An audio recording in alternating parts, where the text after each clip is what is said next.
आप लोग को ये समझना पड़ेगा, हमारे अंदर डॉक्टर बाबा साहेब अंबेडकर का खून है। हम उन्हीं के वंशज हैं जिन 500 महारों ने अब से 200 साल पहले पेशवाओं की 28,000 की सेना को केवल 500 नौजवानों ने निस्तानाबूद कर दिया। अपने खून को पहचानिए, अपनी काबिलियत को पहचानिए। कितनी भी बड़ी सेना क्यों ना हो, जो डिसिप्लिन्ड नहीं होती वो कभी जंग जीत नहीं सकती।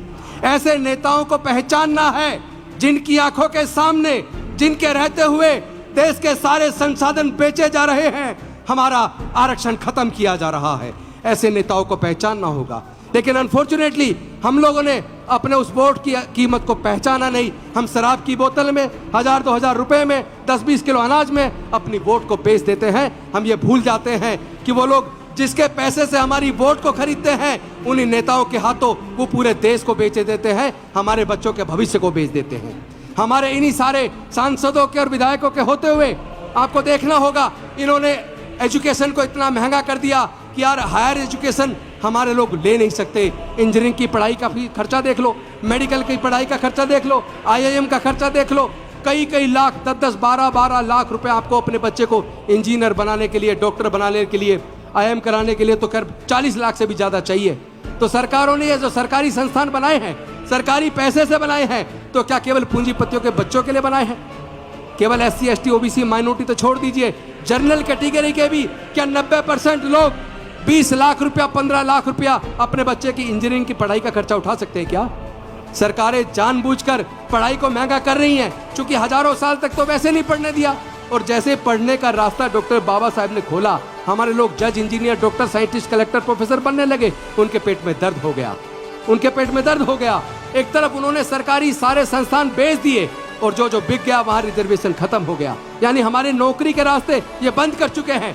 4th पे कमीशन में 4th क्लास एम्प्लॉयमेंट को पूरी तरह आउटसोर्स करके ठेके पे दे दिया।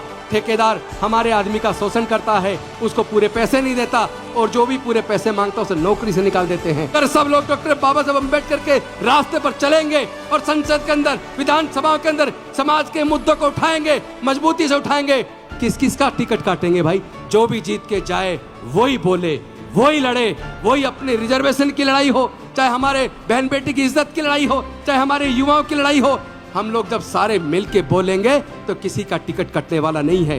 वोट हमारा, राज तुम्हारा। ये कब तक चलेगा भाई? क्या हमें अपने हक अधिकार की लड़ाई को लड़ना नहीं चाहिए? क्या हमारे अपने युवाओं की लड़ाई को नहीं लड़ना चाहिए? क्या हमारी बहन बेटी की इज्जत के लिए नहीं लड़ना चाहिए? जो लोग स्वाभिमान के साथ जी नहीं सकते वो तो वैसे भी मरे के समान है। किस बात के सांसद, किस बात के विधायक, किस बात के मंत्री? अरे मैंने मंत्री की कुर्सी त्यागी, लोगों ने कहा क्यों त्यागी? मैं कहना चाहता हूं कि अगर डॉक्टर बाबा साहब अम्बेडकर के बताए रास्ते पर चलने के लिए, अपने समाज के हक अधिकार की लड़ाई को लड़ने के लिए मेरे पास अगर 2 विकल्प थे, एक मंत्री बने रहो और दूसरा अपने समाज के हक अधिकार की लड़ाई को डॉक्टर बाबा साहब अम्बेडकर के रास्ते पर चल के आगे बढ़ो, तो मैंने कहा मैं डॉक्टर बाबा साहब अम्बेडकर के रास्ते पर चल के आगे बढ़ूंगा। मुझे मंत्री कुर्सी नहीं चाहिए। मैंने कुर्सी त्याग दी और मुझे सच बता रहा हूँ, ईमानदारी से बता रहा हूँ, जब से कुर्सी त्यागी है तब से और भी ज्यादा ताकतवर महसूस करता हूं। अब लगता है मेरा जीवन केवल मेरे समाज के लिए है, मुझे मरने से डर नहीं लगता। और एक और बात, जो सच्चा अम्बेडकरवादी है उसे कोई खरीद नहीं सकता, उसे कोई डरा भी नहीं सकता और वो मरने से नहीं डरता। के सांसद, विधायक संसद और विधानसभा के अंदर आपकी लड़ाई को लड़ते हैं, बोलते हैं, उनका हौसला बढ़ाइए और जो गूंगे बहरे बन के बैठ जाते हैं उनको हराने का भी संकल्प कर लीजिए। ऐसे विधायकों की जरूरत नहीं है, ऐसे सांसदों की जरूरत नहीं है, ऐसे मंत्रियों की जरूरत नहीं है जो समाज के हक अधिकार की लड़ाई लड़ सके, उनके मुद्दों पर बात ना कर सके।